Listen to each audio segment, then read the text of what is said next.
5 o'clock in Pirate Country, and it's time to get pumped up with the P-Man. Hit the door and hit the road.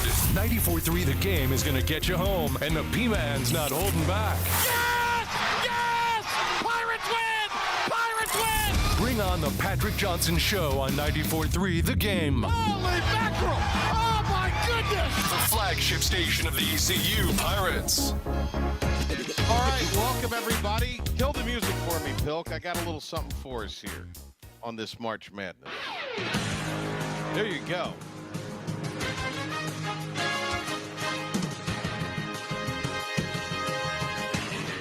You love the guitar part at the very beginning. Oh, That's yeah. the best part of the whole thing.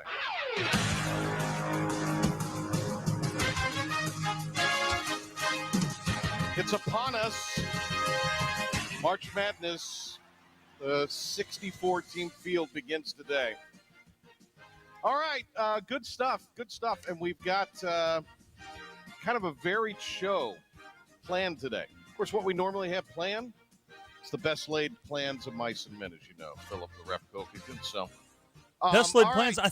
I always feel like we lay out great plans, and then all heck just kind of breaks loose, and Yeah, then this who is knows crazy where it stuff goes. happens. So, Julian Samaro. Juice Samaro.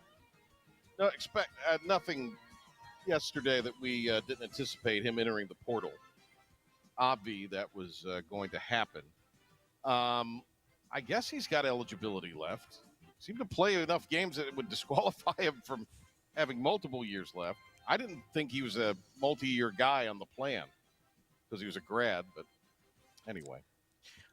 And Sir Malanga has made the announcement he has entered the transfer portal. My concern there, and with Juice, I mean, good luck to him. But, you know, point guards that shoot an abundance of threes, you can find those. Can't find 7-footers with a lot of athleticism. That's Sear had athleticism? I thought he did. You didn't think he was a good athlete? I That means he's a thought good he was. basketball player, and Yeah. he's a good athlete. Yeah. He's a gifted athlete because he played soccer, but he is, you know, he's rough on the basketball side of things. And I don't know how much he was committed to honing and developing. And maybe that's unfair to say, but, you know, it seems to me that he had a lot of opportunities to get better. I mean, physically, he comes off the bus. He looks good when he gets off the bus. I'll say that. And I mean, to me, I'm guessing, you know, because offensively he was lost. I watched a few practices. Yeah. I mean, no clue where to go on offense. But again, to me, 7-foot athleticism can protect the rim. There's a place for a guy like that on the roster. Now, is there a place for, you know, some other guys that are currently on the rosters? Probably not. But 7 foot to me seems like you find some room for 7 foot on the roster. But look, that's the day and age we're in. You get to make your way out, you get to transfer, and you get to get a fresh start without penalty. And look, I much like it did with Valentino Pinedo, I hope it works out for Sir Malanga.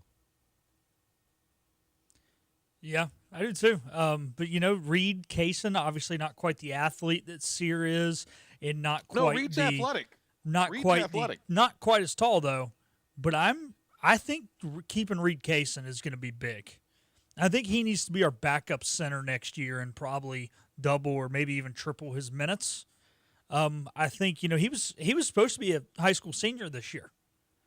And True. didn't play a lot, but played effectively. And that was just because they wanted CJ on the floor so much, I think was part of the reason he didn't play more. It wasn't a knock on Reed as much as it was a compliment to CJ Walker and his ability, being the 5-star recruit that he was. And he sure played like it this year. So, you know, you're right in the fact that I think that, you know, there's spots for guys like Sear. But I think if you can retain Reed Kaysen and you can bring in another big, I don't think you're hurting too much now. I don't want Reed Kaysen to be the only guy taller than 6'10" on the roster next year if Callum also follows Sear. Yeah, I think Callum Richard is probably I'd be shocked if he did not enter. And I know nothing there. I'm just kind of law of averages, Pilk. Yeah.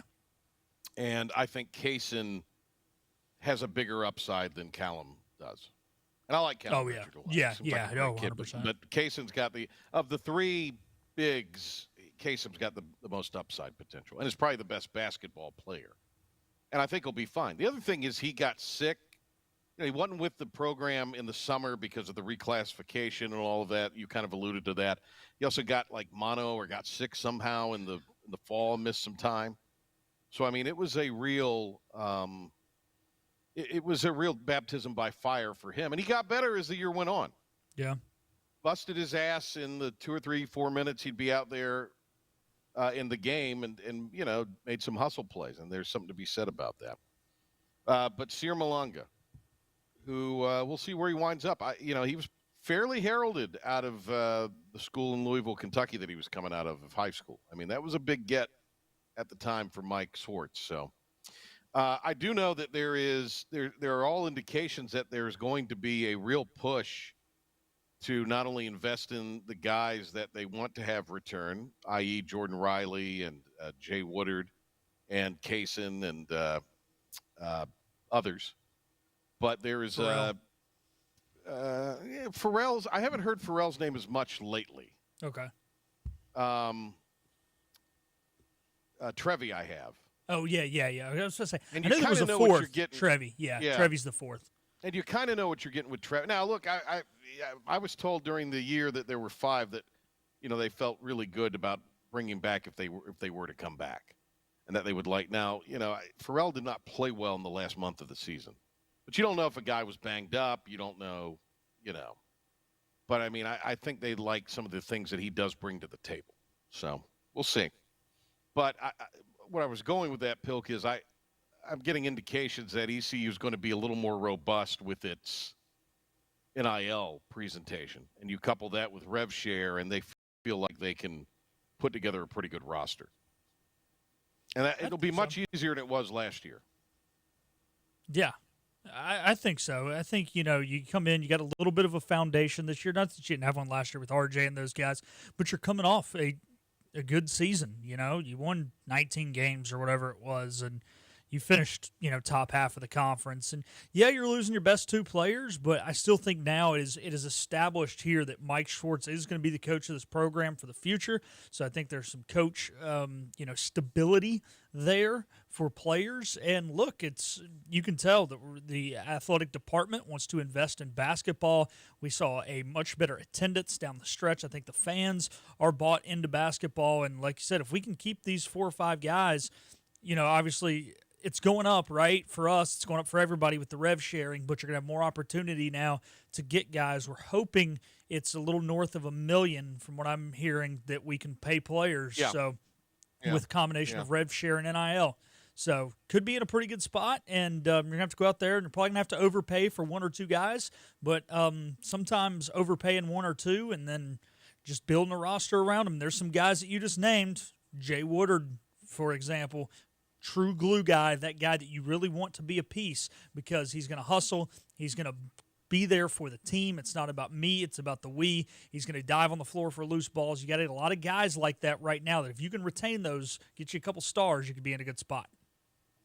So Wichita State made the NIT, and that's come with a little bit of controversy. They got beat by Oklahoma State last night. North Texas beat Furman at home. So out of the American, they advance. UAB beat St. Joe's, so they advance in the NIT. I'm looking to see if anybody else, George Mason, who the Pirates played, beat Samford last night to advance.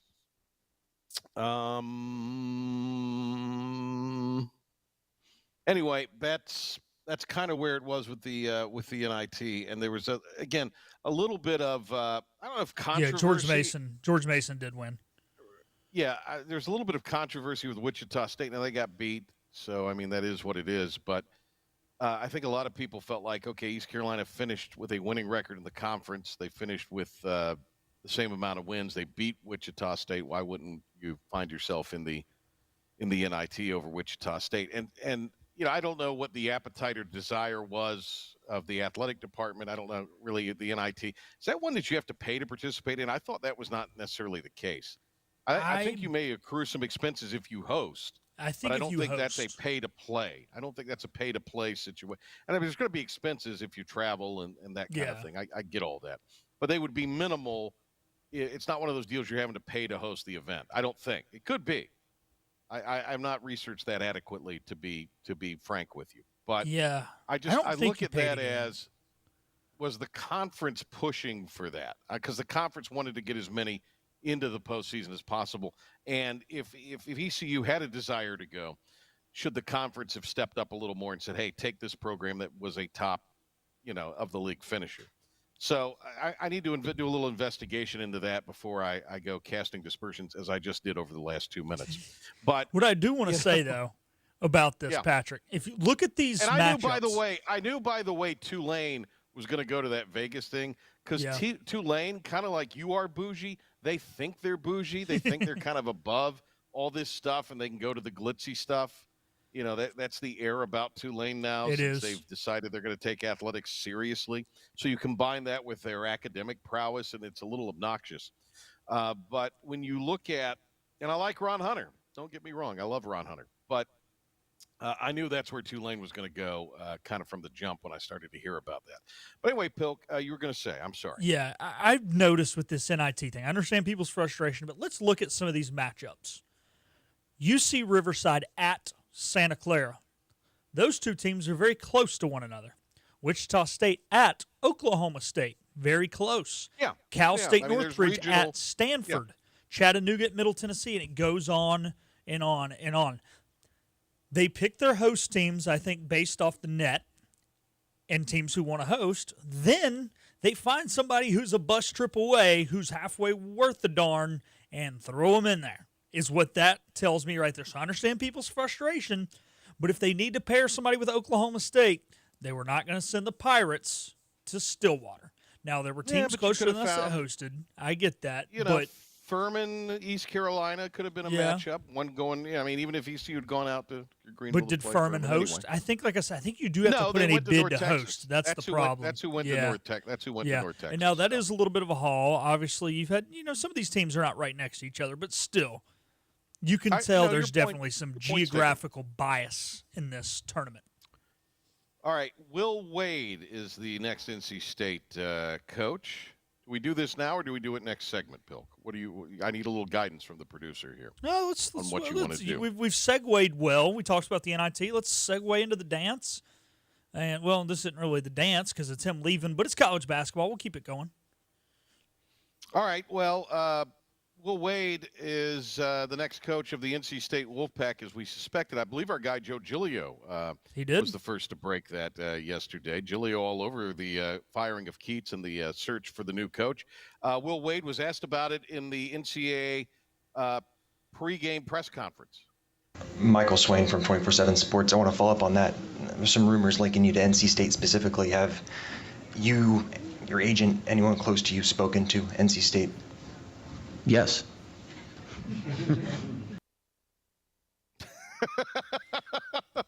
The funny thing is, have you seen the look on his face when he said it? He's like, I've not seen the video. Yes. So he's going. He's basically confirmed it and did so yesterday.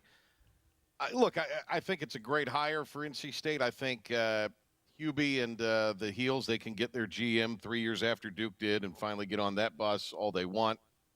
But Will Wade will be a problem. It'll be a problem for Duke, too. Will Wade will be a problem in Raleigh. Should be anyway for NC State and for UNC and for Duke, I think, because Will Wade is made for this era of the portal and the bag and the whole nine. And this is what the whole bag and not telling the truth about the bag was what got him in trouble at LSU. And Wade's a character, and I mean, I know – well, I mean, Mullen, he are buddies. So Brian knows him pretty well and has told me a lot of Will Wade, stories and philosophies. I think he will do a dynamite job at State. I really do. I think it's a great hire by the Wolfpack. So I'm always given criticism, Pilk, for coming down on the Wolfpack on the program here. But I'm giving them their props on this day because I think they've made an absolutely splashy and home run hire. I do feel so. There's a couple of And again, you got to consider the sources. There's a Pollyanna guy who is a nice guy, but he just can't believe that Will Wade has been hired after he has this on his blemish on his resume of paying the players and lying to the NCAA about it or whatever. And it's just I tried to explain to the person, it's a brave new world. That doesn't matter. That is new. That is they were doing this in the 60s. The legalization of it is a brand new world. But the fact that he did it and lied about it, I mean, let's hang them all. I mean, they all did it. Yeah. You tell me that Coach K never did it. Tell me Dean never did it. Come on. They may not have done it, but there were bagmen. Yeah, there were bagmen. So I talked to somebody one time. I don't remember who the guy was. He was not a big name player. He played football at like Miami or Florida State or something. And he said, yeah, you know how we got away with this stuff? He said these donors would sell us used items. And because the items were used, they could set the price whatever they wanted. So the donor would go out and buy a Rolex, take it out of the box. It was used, and they could sell it for whatever they wanted. They'd sell it to the guy for $1. The tattoos, because the tattoo artist can do whatever it's their price. Oh, well, you got to pay me. Give me a nickel. That tattoo's only worth a nickel. Maybe they weren't. I mean, maybe they were paying them, handing them actual cash or checks, but it wasn't maybe always money as much as it was stuff, and they were selling it to them at a used cost because it was used, and there's no official value on a used product once it's been out of the box. And all you got to do is take it out of the box. Same thing as driving a car off the lot, man. So, and part of this conversation, here's a guy, a Carolina fan. This is what you love, that the UNC people are nervous now. Uh-oh. What is legal now wasn't legal when he was caught on FBI wiretaps trying to buy players. Big difference between now and then. He's crooked as a snake, and he'll fit in well where he's going. No, because NC State is, first of all, for anybody from North Carolina to talk about crooked and lying after the sham class scandal that Dean started. Yeah, I said it. And that carried on. For anybody from North Carolina to say anything about crooked, that's comical. Especially after their AD got him into the tournament so he could get a fat bonus. Think about all the fake classes they used to go to. It didn't exist. But they made it available to all the students, so it was fine. It wasn't even a real major. Sham classes. It didn't matter. It was available to all the students. That's why they got away with it. And everybody was, and all their fans were just, they were so pleased that they were able to pull the wool over the NCAA's eyes on that. So yeah, again, consider the source here. The Tar Heel fans are a little nervous because they're actually going to start caring about winning in basketball again in Raleigh, and they've done that by hiring Will Wade. I also had a Red Carolina fan. Well, I feel bad for the McNeese players. I guarantee you that most of them are going to be traveling with him to Raleigh. Because he's gotten guys from higher major pro. I mean, they're not low major players that are playing on that McNeese roster. No. Given the rate with what they win. They're probably better than a lot of guys that were on the NC State roster this year. Oh, yeah. I think they are. And also, I mean, I feel bad more for kind of the school because now it's kind of taken off of you. But at the end of the day, it's the school same. Knew what they were getting into. They did. The school knew what they were getting into. Well, and the thing is, they knew that this was a fleeting thing. I don't feel bad for them any more than I feel for any other team where, hey, you're in the middle of a title run and the coaches. I mean, it happens. It's the world we live in. I mean, it stinks, but the portal needs to be backed up. Therefore, the hiring and firing process can't even take place till after the tournament. But until that happens, after the college football playoff, after the NCAA tournament, this is what it is. So the evil person behind it all is the NCAA. It's not McNeese. It's not Will Wade. It's the system. No, they're just doing. I mean, it's the same thing with the players. It's the system in which they're in. All right, let's get a break, reset things a little bit here, and when we this is what Carolina fans are hearing when Will Wade comes to Chapel Hill. I might actually start quasi pulling for the pack. Maybe. Certainly when they play the Heels, I always will, regardless of who's running the show there. All right, we'll take a break, come back, and have more of this fun and frivolity after this. Acre Station Meat Farm, along with Lane Angus Beef, bring you farm to fork beef. Stock your freezers now with affordable beef boxes, just in time for the grilling season. Farm to fork beef brings quality local beef to your family. From your traditional butcher shop, Acre Station Meat Farm. Come on down to Acre Station Meat Farm and find out why we're #1 in fresh cuts and friendly service. Acre Station Meat Farm, Highway 32 North, Pinetown. Living easy is the sound of children laughing as you make memories with neighbors and friends. It's the sound of nothing at all. It's the smell of the salt air. Hear the waters against the marsh grass. See the beauty of our coast. Bow Coast, located in Beaufort, North Carolina. Southern living's best small town.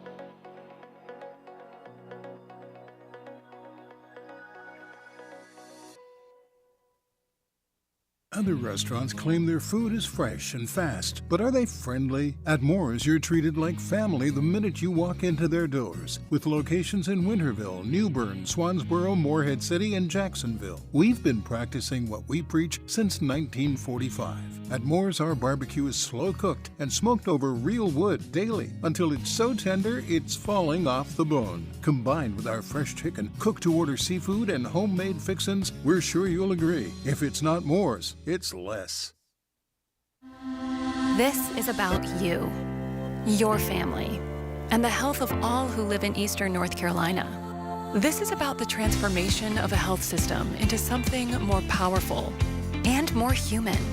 About creating new ways to treat disease and keep you well. This is about ECU Health, which is to say, it's really all about you. ECU Health. Minds, hearts, purpose.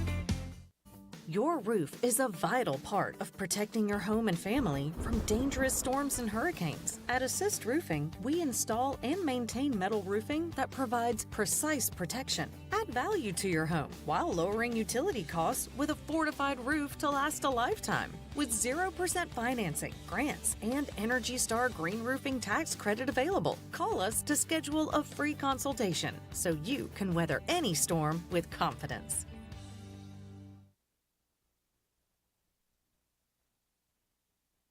You ready for this? Oh, I'm very ready. Okay, ready? You ready? Streaming to the world at 943thegame.com.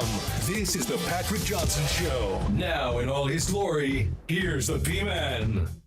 All right. Mike Mullis with us here. We got ECU baseball this weekend starting tomorrow.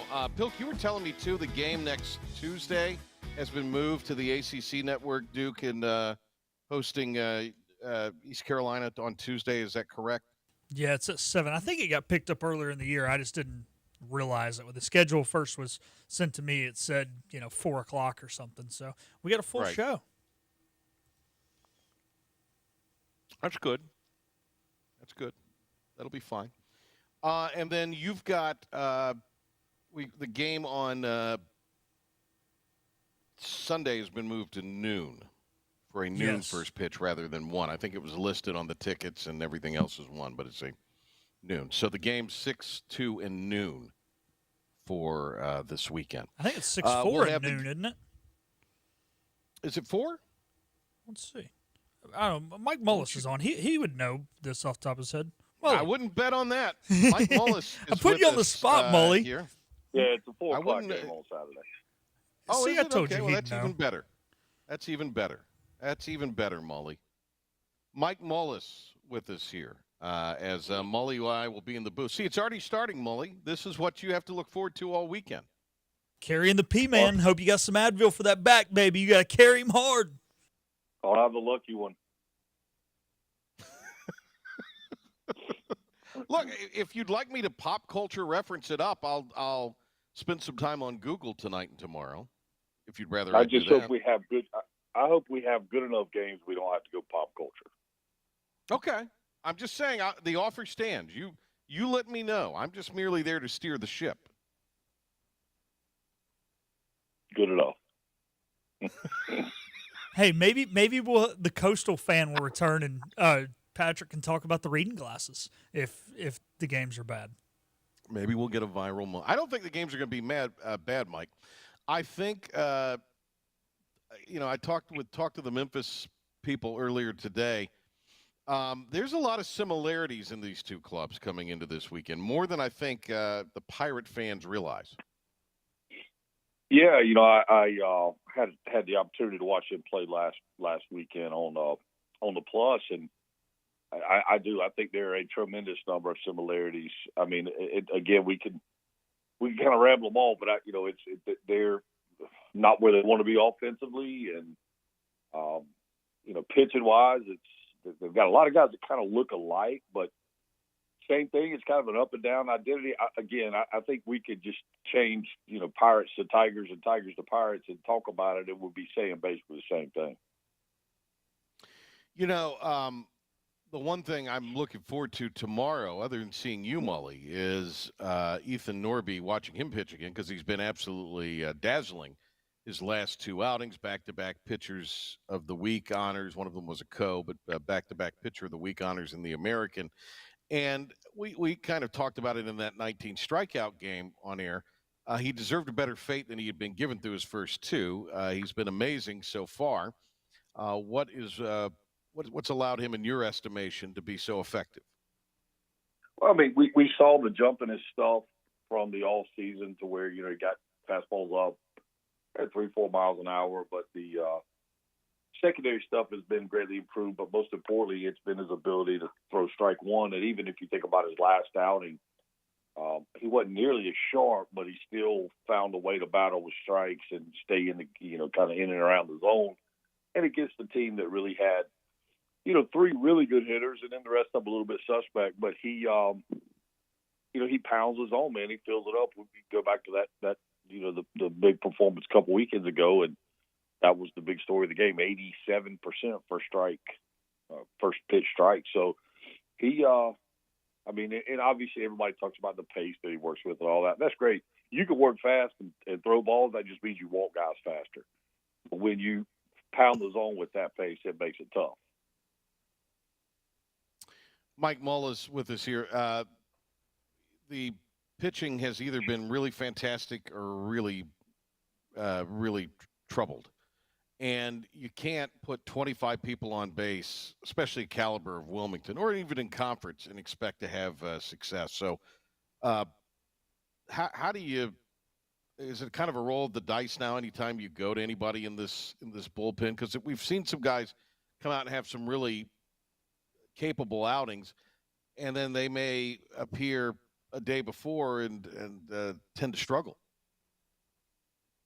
Yeah, I mean, roll the dice, man. That sounds tough when you're talking about your bullpen. You want to know kind of what you got, but it does feel that way. Like, okay, which version of this guy are we going to get today? That's kind of and that's a scary place to be. Again, when you talk about your bullpen, it's almost better if that's a starter. If that's a starter, you go, hey, we'll go to the bullpen. The bullpen will pick us up. But when the bullpens have that problem, where do you go? And you keep going deeper and deeper. Hey, let's try this guy. And next thing you know, you're 10 free passes and 15 hits into a game with Wilmington. So, yeah, definitely of concern. And, going into the season, man, that was like the thought, hey, man, this pitching staff is super deep and, good stuff. And I think there's some truth to that. But it's the command issue is what's killing them. It's, you just can't surrender this number of free passes. And we've seen it, quite frankly, it's becoming the norm more than the other side. We're seeing these big numbers of walks way too often. Yeah. Let's talk offense. Colby Wallace has reached in 9 straight and has 2 hits, at least in his last 3 games. He is starting to obviously heat up, Mully. What are you seeing out of Colby Wallace that's allowing him to have this success? I think he's settled into it a little bit. And, you got to remember, he's a sophomore. And he did play last year, but he didn't play a tremendous amount. I mean, he played, so this is kind of his full year, and he's maybe kind of figured some things out. But honestly, PJ, it also helps when you're seeing pitching. I mean, it is what it is. The pitching from William and Mary you're going to see way better pitching if you go over and watch Rose or Conley or South Central. So, I mean, it's, and even, go to Farm or watch the Williford kid. I mean, that was as fringe of college pitching as I've ever seen. So when you get you get your opportunities against those guys, you take advantage of them, and Colby's done that along with some other folks. Mully, how about Braden Burris leading the team now in average and has seemingly found a home at the top of the order? He's an interesting story. Cliff Godwin says that, hey, I told him not to come to ECU. He needed to go a different route. Burris is one of those people, it seems like you're never going to be able to run him off. But he is, after a kind of a bursting on the scene debut against George Mason in that opening game, came back the second game of the doubleheader, looked rough. He might have been a little banged up a little, but he did obviously hit a struggle point. But he's kind of persevered, plays pretty decent defense, and obviously is someone that if he can get on and kind of set a table, that's what you want for Dixon Williams. Yeah. I mean, he's done a nice job since he found his way back in there, and you're right. He's had some struggles, and I mean, again, that's kind of the story for the entirety of this Pirate offensive lineup. But yeah, he's been a nice addition there at the top. It's kind of nice when you can settle into a lineup card as a coach. You go, okay, we know who's going to hit the first, some of the key spots, the first three spots, or whatever. So yeah, I think it's got to be of great comfort to know that, hey, you got a guy that is doing a nice job in that spot. And, and it is interesting, in the outfield. He was an infielder in high school and probably will return to the infield at some point in his career, but he has done a pretty good job in the transition. Mully, with conference play starting, how do you see the American unfolding as we begin this league journey now? I just the teams I've had a chance to take a peek at. I think UTSA may be the belle of the ball, to be honest with you. And when I say that, obviously I put the Pirates in contention, but UTSA is pretty interesting to watch. They're scrappy, go at it pretty hard, and gave East Carolina a fit last year. Now obviously they were at their place, so they'll be coming here. UAB has put up good numbers in the early season, as has FIU. So I think there's going to be a lot of parity at the top, but then and now Rice all of a sudden makes the change they made, and they've reeled off a handful of wins. So again, we have an interconference play, and every team has played such a hodgepodge of competition up to this point that who knows. When you look up and one team's got 15, 16 wins, and how did those wins come about or whatever. So, but I think the teams I mentioned are the ones that will be most interesting, and we'll just see how it shakes. And obviously, big weekend, you kick off the conference, you'd love to jump out with a series win, and I obviously would love a sweep, but big weekend for the Pirates with Memphis. Not only did Rice make a move, but they had a guy already in the bullpen, so to speak. Well, that wasn't. That's a legend down there, and I'm sure that long before the deal was done and the ink was dry on the termination papers, that they had already had a conversation. They knew that this was that's the only way you can make that move, right? Right. So they had a plan B, and they did not spend much time or waste much time thinking about it. Kind of interesting, though. Just the timing of all that. It really is. First of all, you make a movement, but you're right. All this was probably well in motion.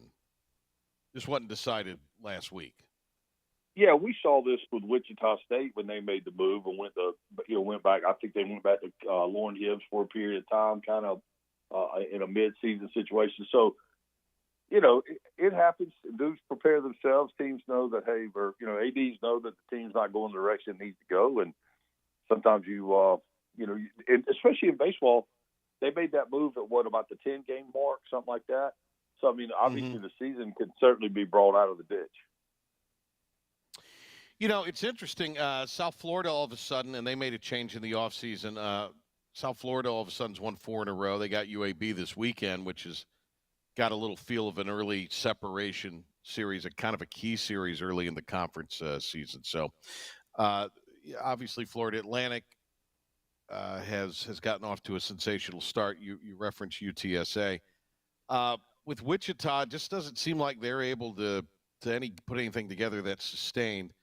And then we haven't talked a whole lot about Tulane. Now, they've played a lot of games at home, but Tulane is a kind of an interesting club in a lot of ways. So this is going to be maybe as competitive from the win-loss standpoint, potentially an American as we've seen in a while. I mean, it could be. I just think, Tulane's kind of, they've been interesting for the last few years, going back to them winning the tournament and finding their way into a regional after only having, around 20 wins during the regular season. But they were pretty talented. And I remember, Corey Glore coming in town, and Corey and I just sitting there talking ball a little bit. He was like, man, they just seem like they're better than their numbers. And then all of a sudden they come in here and have a huge weekend. But, PJ, I guess it's going to be. It feels like it should be competitive. It feels like it could be an interesting conference run. But these teams have turned over so many players. Like I said, I've tried to bounce around and see them play. I've seen a handful. There's still a number of them I haven't seen, and it's just. And then again, when I'm watching them play, I'm watching Memphis play Lindenwood. Well, yeah, most people don't know where Lindenwood is, and it's just a small school down in Louisiana. So, to the point I made earlier, it'd be like watching East Carolina play William and Mary. I don't know how much it tells you about East Carolina, and I think that's kind of my point where all these teams are right now. I just hope the conference can get good enough again to get back to being a multi-bid, league to the postseason, so it's not such a mandate that you must win either the tournament or the regular season for a chance to get into the postseason. But I don't know that the conference is there just yet. Mike Mullis with us here on the Patrick Johnson Show. Mully, thanks.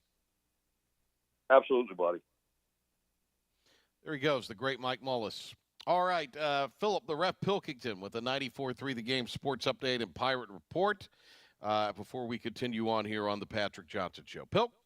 Thank you, P-Man. Starting in Pirate Athletics, pair of names in the portals, Julian Samaro as well as Sir Malonga. Samaro was with the team the entirety of the season, but stopped playing basketball just prior to the new year. Sear was with the Pirates for 2 seasons, in which he appeared in 46 games, scoring 82 points and grabbing 83 rebounds. If you're still wired up after the tournament tonight, the Canes will be in action against the Sharks at 10:30 out in San Jose as the Canes put their 7-game win streak on the line. And in college basketball news last night, our friend Joe Giglio reported that Will Wade will be the next head coach of NC State. He is currently at McNeese, and he was previously at LSU. That'll do it for your 94.3 The Game Sports Flash Update and Pirate Report. We're going to take our time out on the Patrick Johnson Show, and Joe Albee will join us on the other side. Hi, I'm D.R. Alligood. And I'm his daughter, Jessica. For 11 years, we have built quality driveways and parking lots for both your residential and commercial needs.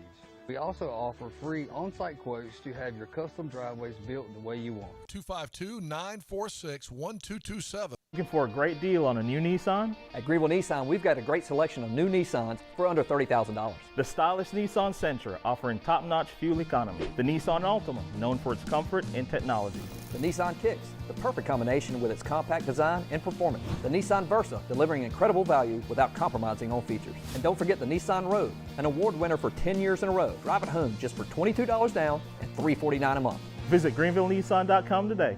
Greenville Nissan, where we drive to serve. The best burgers around. Everyone loves a thick, juicy, and fresh burger.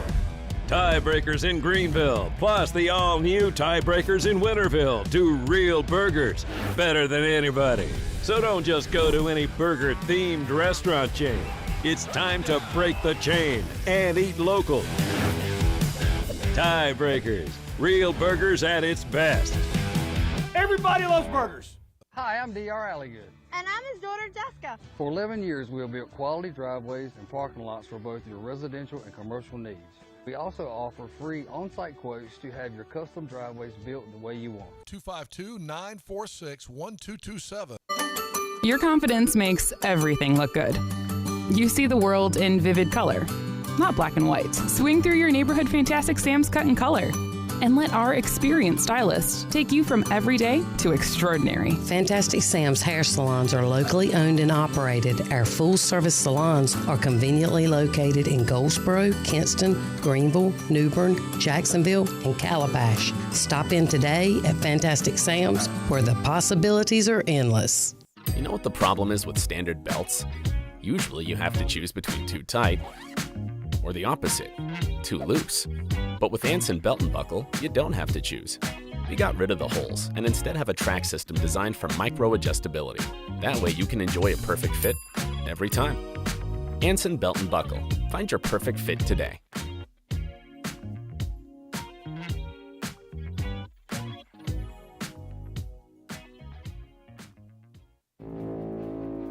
Pirate fans, 2025 East Carolina football season tickets are on sale now and can be purchased for as little as $115. Head coach Blake Harrell wants you to be a part of his first full season as the Pirate coach as he builds momentum off of the 8-win season and the Military Bowl win over North Carolina State. Call 1-800-DIAL-ECU or go to ECUPirates.com today to get your 2025 season tickets. You ready for this? Oh, I'm very ready. Okay, ready? You ready? Streaming to the world at 943thegame.com. This is the Patrick Johnson Show. Now in all his glory, here's the P-Man. The Mid-Atlantic Hunting and Fishing Expo is taking place at the Greenville Convention Center this Saturday and Sunday. And here to talk to us about it is our old friend Joe Albea, who, of course, the longtime host of Carolina Journal. It's not every day, Pilk, that we have a luminary in the world of broadcasting in North Carolina on the radio program, but we do today with the great Joe Albea. Joe, how are you? Well, I'm fine, Patrick. That's a mighty strong statement, but thank you. Nonetheless, I will say I've got longevity. We've been on television for 31 years, so yeah, longevity. But yeah, doing great. So getting ready to host a really fine show. You guys did this last year. This is the second go-around. Bigger and better, I'm sure, than last season. What can folks expect when they go out to the convention center this weekend? No question about it. We are bigger. Last year was our first under this name. We produced several shows before COVID shut us down, and so we came out with this version because we found out that the hunters and fishermen throughout this part of the country really wanted to see more hunting and fishing. So that's what we did last year, and it was so well received. This year we've probably added another 30 or 35 vendors, and they're coming from 14 different states. I mean, this is going to be. I've been to most of the show. I've been to all the shows in North Carolina, and I'm gonna put this up against anything out there. It's going to be a quality show, vendor-wise, just a variety of hunting and fishing gear, equipment, and then the events that we have, which are all free. If you pay $10 to get in, and the $10 fee is good for the whole weekend. If you come on Saturday morning, walk through and like it, and want to come back Sunday, you can do that. Just get stamped and you can come back. But in the free events section, we've got a mountain trout pond set up for the kids, real live trout that they can. Some of them will catch the first fish of their life, which they did last year. Archery lane, a duck blind situation, an offshore fishing situation like you're on the charter boat, and out in the Atlantic catching sailfish and dolphin. Just a really cool show. Really cool. Joe Albea, Carolina Journal host, with us here on the Patrick Johnson Show. Again, we've had Joe on in the past. You alluded to the vendors with these seminars and the things that are going on, and there's a schedule on the website. What are some of the things that will take place as far as the events and the seminars affiliated with the show this weekend? Well, again, what I just went over a few minutes ago about those are the free events. Everything's free once you get in. Everything, of course, except the equipment. I mean, they're for sale, but in our event section, right? Yeah, the trout pond. I got to clarify that. But the trout pond, the archery lane, the offshore fishing experience, the duck blind, they're all free. And then the seminars, we've got two of the best. I think two of the best fishing guides here in coastal North Carolina, Captain Richard Andrews, Captain Ricky Kellum, will be talking about Ricky on the speckled trout. Richard is going to be talking about red drum. And then we've got a specialist in the turkey call industry, turkey calling side of the hunting industry, and also duck and goose calling will be covered too. All this is free, once you get in. But I think what I'm really excited about are the vendors. We've got some of the top vendors around in the hunting and fishing world coming to Greenville. And some of the lure makers are actually making lures and introducing them at our show this weekend. So that's going to be, and they're advertising that on Facebook. Yeah, that's pretty unique too. So if you like hunting and fishing in North Carolina, you need to come to this in Greenville this weekend. Joe Albea, it's the Mid-Atlantic Hunting and Fishing Expo at the Convention Center Saturday and Sunday, 9 to 6 on Saturday, 9 to 5 on Sunday. So it'll be a full day both days, and plenty to go out and see, plenty to do. Seminars, exhibits, the vendors, the whole 9 to the A to the Z. It'll be a big time. Joe, as the state, I think I saw something recently, we're projected to grow to 20 by the year 2030, something like the 7th most populous state in the union. And I realize a lot of that are maybe in the population centers, but we're having more people move to places like Wilmington, to places like Greenville, along some of the communities in the east that are near water. How much is this way of life with growth? How is that yin and yang and that balance going? I would have to imagine for somebody like you that's dedicated their whole life to conservation to a degree, but also, fishing and sustainability and hunting, that way of life is maybe challenged a little. Well, a little bit. And, if you go east of Greenville, it's amazing how, as I do quite often, it's amazing how a lot of that area is still like it was when I first started going down there, 55 years ago. I think to answer your question, real simple, and the politicians that listen to your show need to hear this. I've never been against development. It's going to happen, but just be smart about it. Just be smart about it. You don't put a paper mill on a river, not in this day and age. But no, I think a lot of our areas like Oriental, Hoboken, Englehart, they look pretty much the same as they did, 50, 60 years ago. And I think just smart development will be, the future of coastal North Carolina, and we'll be fine. Yeah. All right, Joe. Good to talk to you again. Always a treat. Absolutely, anytime Patrick. We get a chance to chat with you. Where should people go if they want to learn more about what's going on this weekend? Yeah, I think you mentioned it earlier. Our website is full of everything that you need to know. The Mid-Atlantic Expo will get you there. We've even listed our vendors that are going to be with us all weekend. And that's probably the best place to go right now. It's got, and we have, let me mention our food courts. We've got the Sam Jones Barbecue on one side, and we've got Seahorse Restaurant, two of the best restaurants in this part of the country, in our food courts. So they're going to be providing food. It's just going to be a great weekend to be a hunter or a fisherman in North Carolina, for sure. First-class event. Joe, thank you. It's always great to talk to you, my friend. If there's anything we can do, always let us know. Thank you. Thank you, Patrick. Absolutely, from this end, too. Thank you very much. All right, there he goes, the great Joe Albea, Carolina Journal, all of those, Carolina Outdoor Journal, all of those years, and the big Mid-Atlantic Hunting and Fishing Expo this weekend at the Convention Center. All right, Pilk, let's hit a break. We'll come back, put the wraps on this fine radio program when we return on the PJ Show. It's time to bring on the savings at Greenville Toyota with huge discounts on over 125 new Toyotas, like a Camry $269 a month or RAV4 $339 a month. Now bring yourself to Greenville Toyota and save. The team of Flatlands Jessup is working overtime to help ensure that Eastern North Carolinians like you get the health insurance help you need this open enrollment period. New legislation passed, meaning more people than ever qualify for affordable coverage. Let us help you today. The best burgers around. Everyone loves a thick, juicy, and fresh burger. Tiebreakers does real burgers better than anybody. And don't forget about the cheese sticks, fresh salads, and more. So don't just go to any burger-themed restaurant chain. It's time to break the chain and eat local. Tiebreakers, burgers and sports at its best. Everybody loves Tiebreakers.